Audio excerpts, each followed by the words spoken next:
afternoon. Thank you very much for joining us for this very relevant topic, securing the future AI safety and security in the age of intelligent data, which is a wonderful coincidence since the World Economic Forum has only announced that October is the month of cybersecurity awareness, and we're currently talking about AI and intelligent data. It is my great pleasure to announce our top-tier panelists that will be joining us today for the discussion. And I will be starting to the left, outright, Wojciech Wiewiórowski, the European Data Protection Supervisor with the mandate to monitor the EU AI Act within the EU institutions as our first guest. Our second guest, Elena Simple, a Professor of Computer Science, Co-Director, King's College London, King's Institute for AI, Director of Research at Open Data Institute, a capacity in the field of open ecosystems.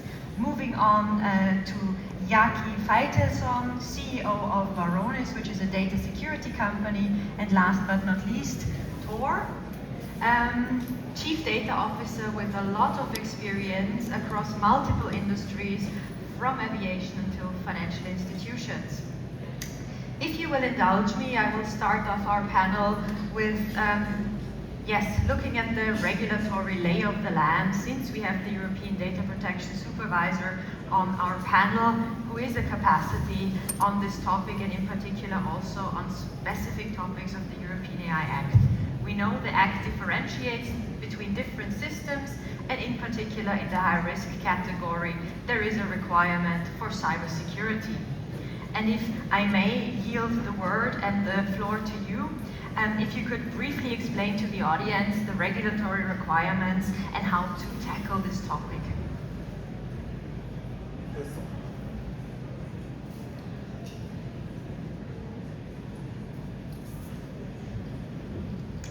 Is the mic working? Do we have someone that can check this?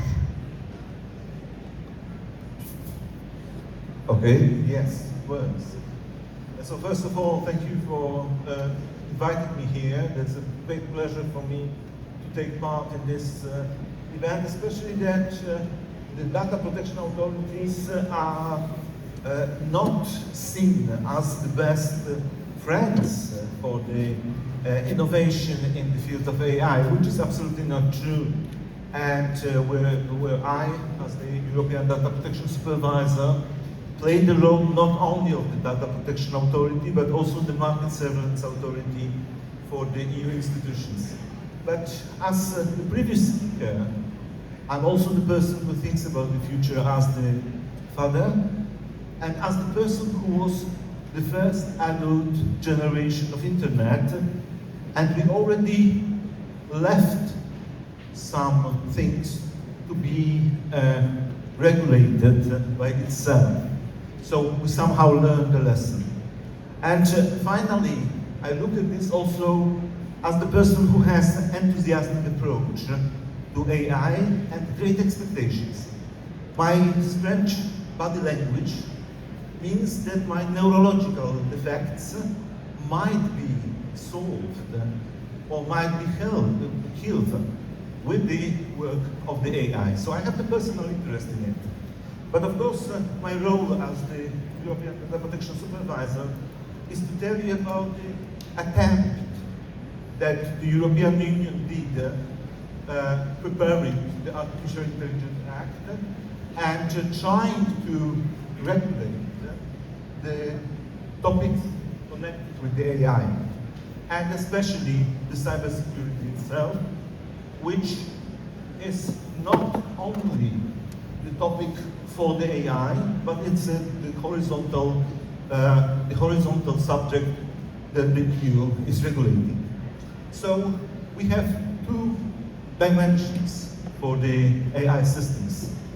The first dimension is the systems as such.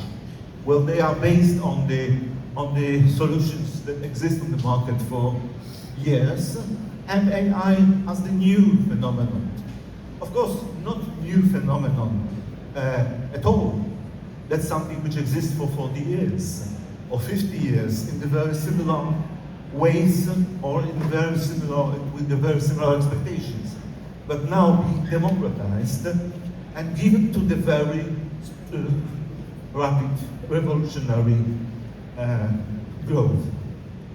So the Article 15 of the Artificial Intelligence Act says that every system has to be resilient against attempts by the third parties to alter their use of performance. And that's the first hole for cybersecurity being here. With the word resilience. Resilience, which is very popular right now among the legal acts and among the lawyers, because we know that cybersecurity will never be 100% effective. And we have to be ready for what to do when the systems are under the permanent pressure and the permanent danger of starting to be unhuman. So the cybersecurity requirements that are set in the European law may be somehow explained as addressed the whole infrastructure, the whole architecture of the system. So not only for the systems themselves, but also for everything which it is based on. Secondly, the cybersecurity applies to the whole life cycle of the product and has to be realized both at the moment of creation, projecting, through the whole time the system is in use, and also being visible when the systems and the data out of it start to be the past and start to go out of the market. So that would be the third main point. The attempt that was taken by the European Union institutions was to find the systems which are not accepted and the systems which are of the higher risk, knowing that that will be just a very small fraction of the AI systems available. Why there are bad systems? Because what is important for us is what is the rule and what is the exception. There might be exceptional use of the system like that, but the rule will be that certain parts, certain examples of the work of the AI systems shall be outlawed. So let me finish at this moment with this explanation. Thank you very much for these very insightful remarks. I think this gave us additional clarity from the regulatory side, but maybe we transition now after this setting of the stage to the practical implications. And Tor, I would like to ask you, since you have so much experience, what are you seeing in the market, risks, challenges in the field of security? Well, first off, good to be back. And indeed, this year the theme is Back to the Future, appropriately enough. And those of us who are old enough to know the movie, the second movie and also the third one, know the history. I think also a lot of stuff has happened since we were here last. AI Act came into effect. And last time around, I talked a lot about managing risks within AI. And I think I also made the parallel, sort of, there are different types of risks. One risk is to step into it and actually use it, fail, learn, and move on. And the other risk is to straddle on the fence and don't use it, basically.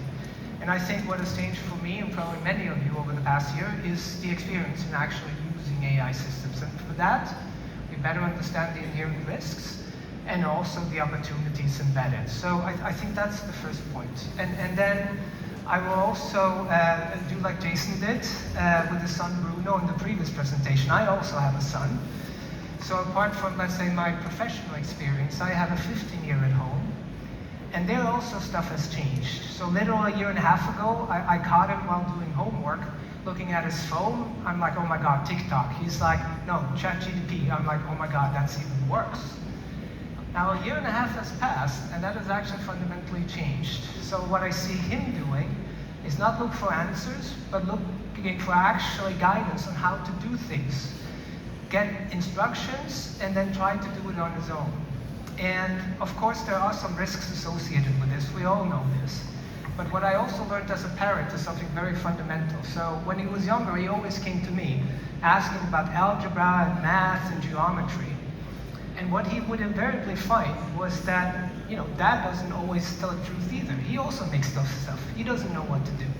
And what I'm seeing now, actually, is this ChatGPT is actually quite a bit of an improvement. And I think that's also fundamental for the generation that comes and are actually using these systems. So that is another pattern. And I think the third one, also from my own professional experience, is you've all seen the statistics on the great number of use cases, 95 of which fail. I think that's entirely fine, entirely appropriate. This is where we are. But the 5% that do work will be hugely impactful. And I've seen something that to me also is kind of fundamental. I've been around for a while. I've been through, I think, 20 years of digital transformation. Then we had big data. Then we had machine learning. Now we have AI systems. And what I've also seen is in the digital transformation, a lot of stuff that used to be physical is now made digital. You have platforms. If you want to go shopping, you'll go online instead of going to a store. If you want to book a flight, you do it via app instead of a travel agency. But all of that interactivity was actually built by humans. And if you look at it now, it's rather clunky, some of the stuff. If you want, many of you probably traveled here and book your airline tickets. It's quite a lot of different things that you have to do, hoops and hoops. I think what will change is fundamentally these UX designs and user journeys will change and be embedded into tools like ChatGPT, and you just ask, hey, would you please book that Christmas trip for me with the family? And then basically it goes off and does it. And I think a last thing to mention then, when I think about my kids, this is what they already do. Only they ask their dad to fix it. But in future, I think you'll have agentic AI that will also be much more instrumental in daily lives. So that's a bit about the things that I've seen, and then I think we should go back into the professional space. Thank you very much from shedding light on the AI systems perspective. I would like to very much bring in Yaki as a CEO of a data security company. One sentence that really stuck with me during our preparation was that an AI security problem is fundamentally a data security problem. Would you like to elaborate on this? Yeah, I think that the AI train left the station without a doubt. Like, it's here, it's real. It's moving extremely, extremely fast if you're following all the models and all the tools. And there is always in security, there is this tension between security and productivity. But now I think that just the velocity is just something that we have never seen before. So I think that not that AI is reading data, AI is also creating data. And a lot of the times, the data set, what you feed it, it's what you will get out. And it's also, so you just need to make sure that you are managing everything. So obviously we are an AI security company, a data security company that primarily is about outcomes, about automated outcomes, but we're also in the bleeding edge of deploying AI in our products. So we have a lot of agentic in classification, and we are a big development shop that we are also using AI. So I see the tension from everywhere, and I just think that it's very important for organizations to understand how to deploy these tools. And I think that the regulation here actually is critical, because you really, like anything else, a car without seatbelts, an airport without traffic control, it's the same, but the speed is completely different. It's like they mentioned in the presentation before, this is really geometric growth. It's exponential, and this is something that I think organizations really need to understand. And the other thing, it doesn't take a life of its own, as we discussed before, but it follows instructions. And I think that many times, people are missing where it's getting instructions from. And as I explained in my keynote, is that I can take a PDF that looks completely benign, put it in your inbox, And once your AI tool that summarizes information will read it, I can give it instruction to do something that is very bad. And you will see a lot of deception in the world. So bad actors are really using it all the time. And if you will see the lion's share of the effort of bad actors is to become you, to steal your identity. And if I can do reconnaissance in a second in social media and take your voice and photo, have your information, buy the missing link in the dark web, I can get very far with it. So I just think that there is this time that we have this technology that creates tremendous prosperity, and I can tell you that we have tremendous productivity gains in Varonis, in development, in the way that we are running with all the models and everything, but you also need to be very, very, very careful and need to be ahead of it. And I think that the right regulation is key here to make sure that we'll reap the benefits and not end up in a disaster. Thank you very much for that. I will take that up after bringing in Elena again with her perspective, because there's also a lot of discussion, open system, closed systems, are open source systems safer, not safer? I know you are a cutting edge researcher at that front.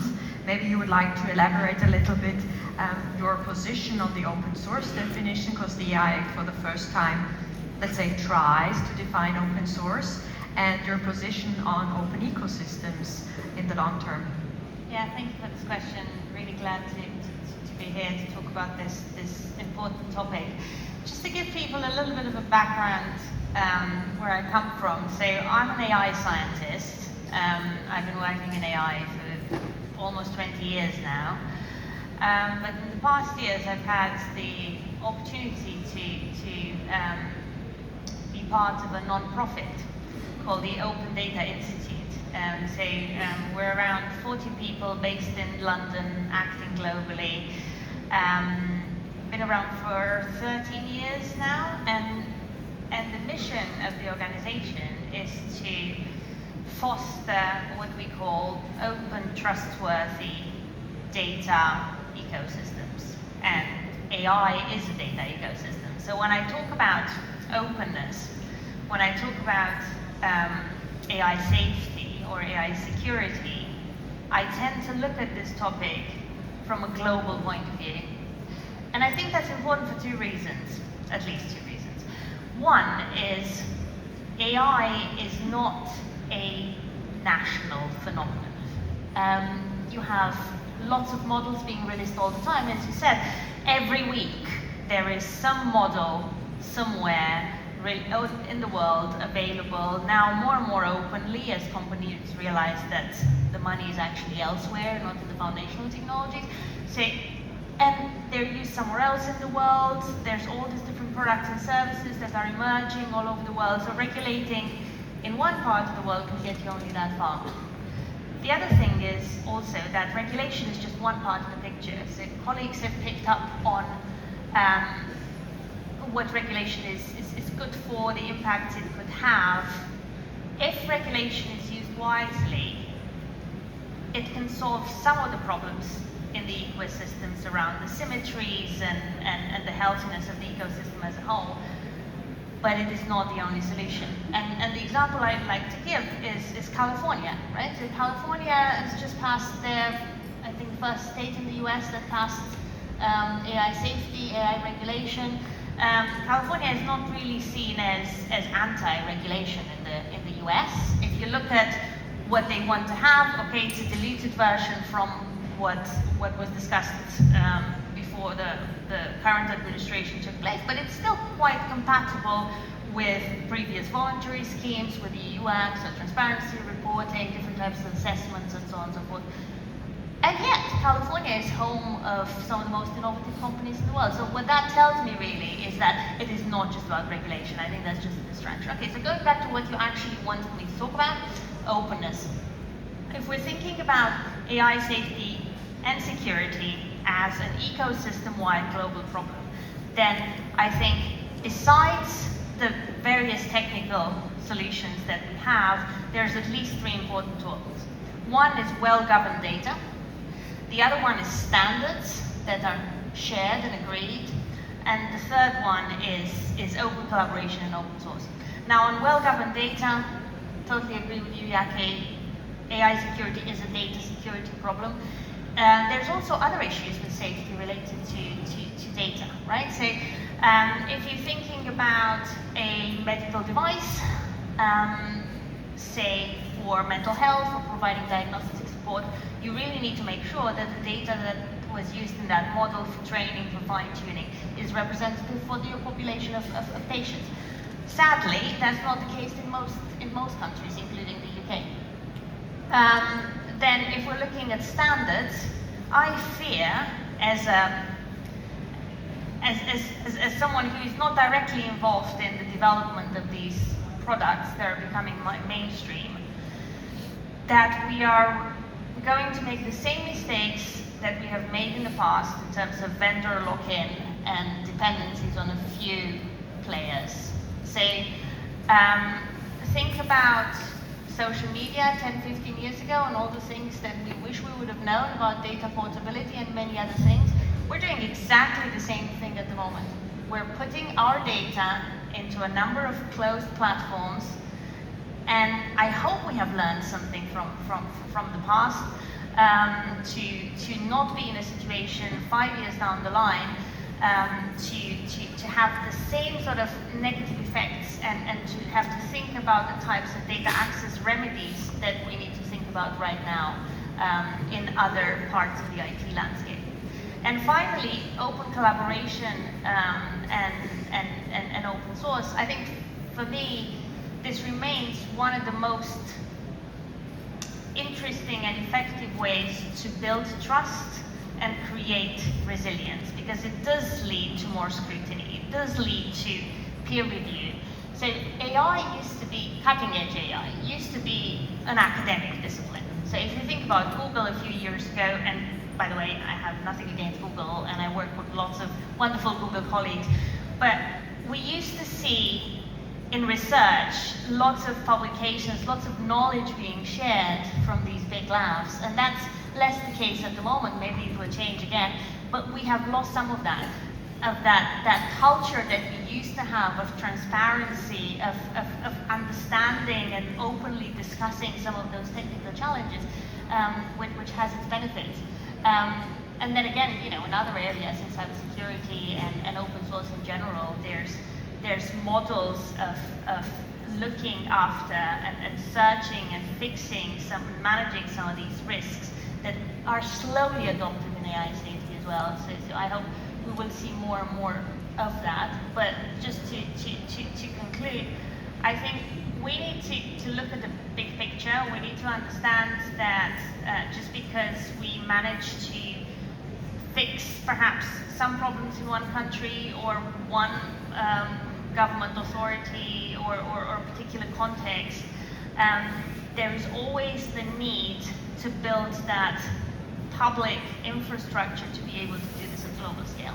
I think that brilliantly said it, and the other thing, you will also need to have standards how to test these models, because they can do something extremely well and you can feel that you get great benefits, and on the other side. And also I think that, I don't know if the audience noticed, you also said something that is very true. If you just look at the internet, what was the promise, how open it will be, but really you look now, where is the compute, where is the traffic? It's one of the most concentrated thing at scale.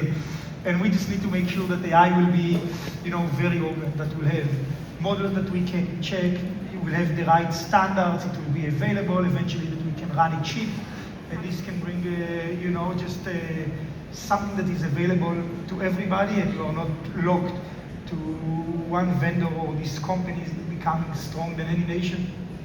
Yeah, and even if that's, I mean, no matter how well-intended you are with what you're trying to do, those types of dependencies and risks eventually will create vulnerabilities. And we had a few examples recently last year of, I don't remember what it was Microsoft's system update where that type of dependency played out in all sorts of different ways.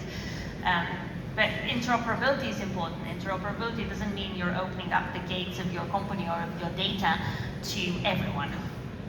Interoperability means that if you do want to share data securely and safely with others, you can do that. It means that as a startup, you don't have to invest hundreds of millions of dollars just to get things off the ground. That's fascinating, and also kind of like we see the risks that you mentioned, but also the positive productivity. I mean, thinking about our audience, how do we do that in practice? How do we safeguard against the risks? In particular, also AI agents. We had a very lively discussion in the preparation call about AI agents and kind of like how safe they are. Maybe if you want to share something about that, because agents are the word of 2025, and also give our audience some recommendations how they can move further on those topics to really, tap into the potential and the productivity, but at the same time stay safe. I think that fundamentally, if you can answer 3 questions every day, what data the agent can access, what it's actually accessing, and if it's using it properly, you solve most of your problems.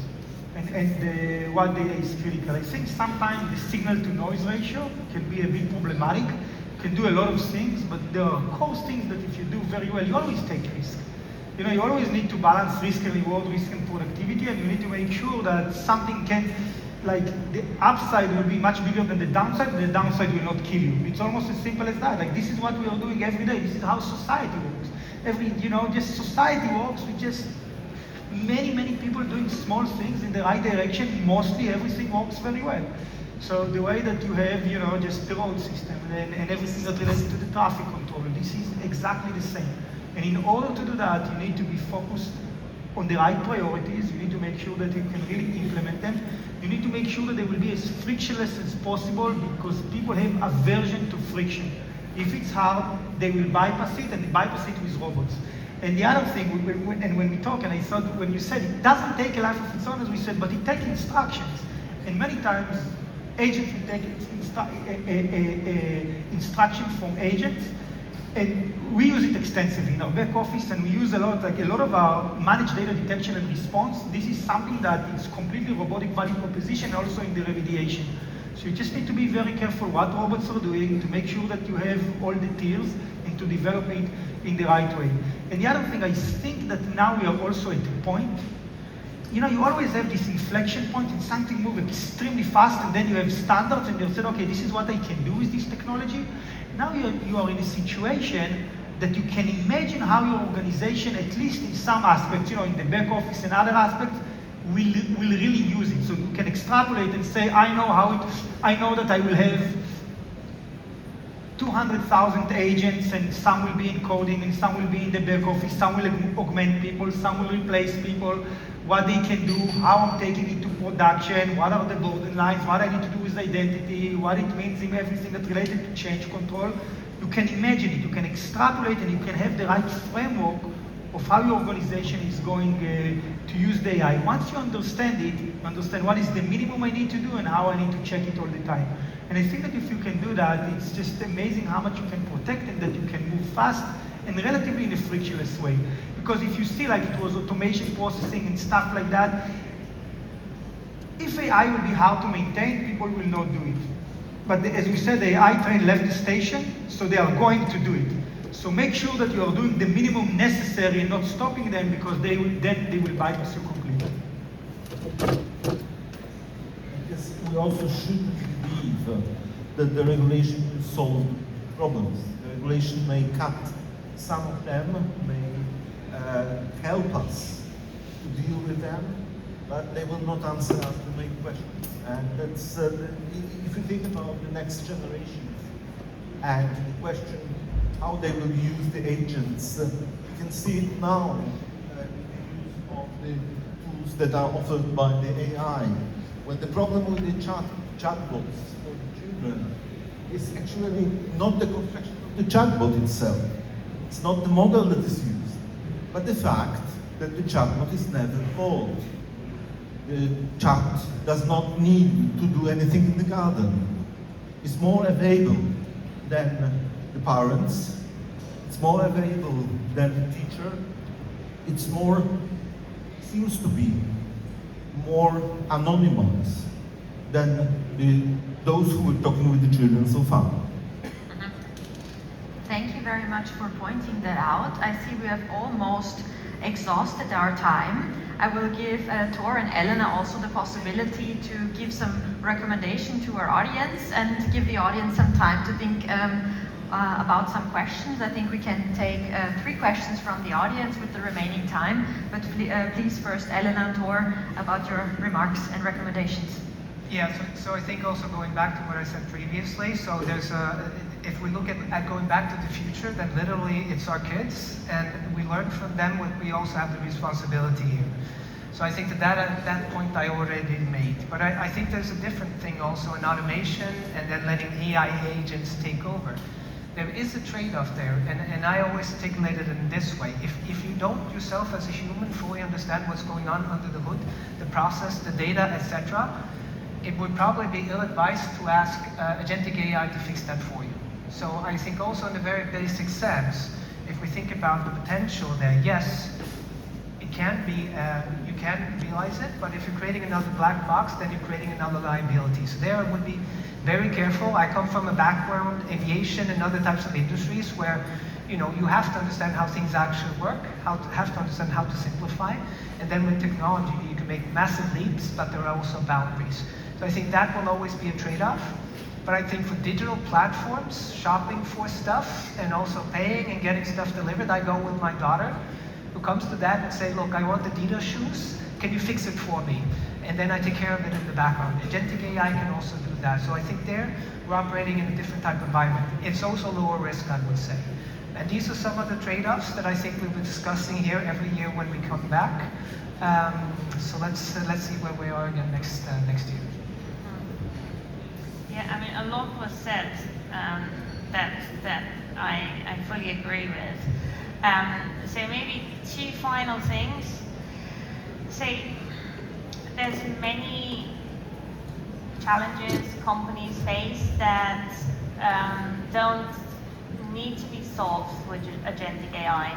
Say, some of the AI opportunities that we're talking about, whether it's efficiencies, whether it's new products and services, new ways to interact with your customers, new ways to educate students based in the university. Lots of those don't require an agentic architecture. What they do require is a proper digital strategy, a proper data strategy, and some AI, as well as the buy-in of staff. Say, definitely make it easy for people to use these services.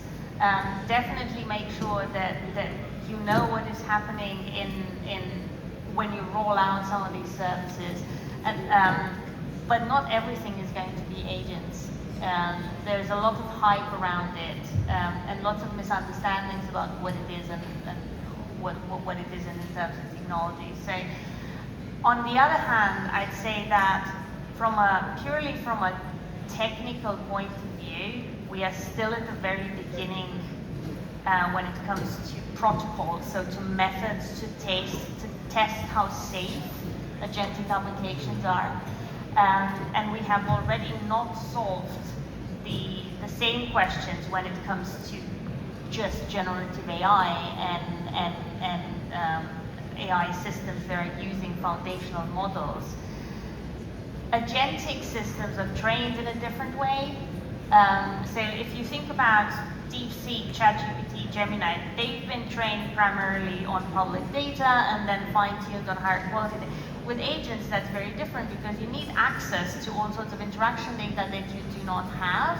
So a lot of that training happens in simulated environments. So many of the things that we think we have learned about safety testing when it comes to foundation are changing now because we are talking about a number of different applications and data sources interacting with each other. So what that means then for your evals, for your safety evaluations, for your metrics, for the way you collect data, is just starting to be understood. So this is why it's even more important to have that collaboration infrastructure to be able to share the results and the methods that you're using so that the field advances at least at the same pace or a comparable pace as the pace with which the models are released. Thank you very much for that call to action and very insightful closing already of our panel. Do we have questions? No? If we don't have any questions from the audience, there is one. Okay. Very quickly. Thank you very much. It was very helpful. Also, to Yaki and all, it was also part of his talk earlier. How can we prevent or minimize AI's lying about what it has done, explainability, or not following the rules because it's too big to understand? Yeah, a bit of perspective on that would be great. Yeah, you need to remember that there are two things. One, you need to, you're programming an agent and you give it instructions, and the other thing is in terms of what it gives back to you is the information that you feed it. So you just need to be very diligent in the way that you are doing it, and it's exactly like we just discussed, is that when you're taking it to production, you need a staging, you need to understand, you need to make sure that you know how it is working, and you constantly diligently need to monitor what it does before you trust it completely. So it's a question of Yes, fine-tuning what you're optimizing, basically. But you need to make sure that those types of metrics that rewards an agent that is helpful and gets lots of thank yous and long conversation perhaps, or other types of engagement metrics like that, that those are considered less important than factuality or being critical or something related less to what we would perceive as deceptive. But also the guardrails in terms of functionality, what it can do. So if you don't want to touch something, make sure that it's not touching it. You want to delete it, make sure that it can delete it. You want to make sure that you know what it can call to add additional functionality. So it is, think about it like a rogue programmer. So as you all can see, it's a very deep topic, and we, I think, not even scratched the surface a little bit of everything that we need to consider. Unfortunately, again, I need to be the bad girl in this case and conclude the panel session to be respectful of the time, but please join in thanking me for the excellent remarks to our wonderful top-tier panelists. So thank you very much. And of course, feel free to reach out to them when we exit the panel stage with all the other questions that we unfortunately couldn't take due to time. Thank you so much.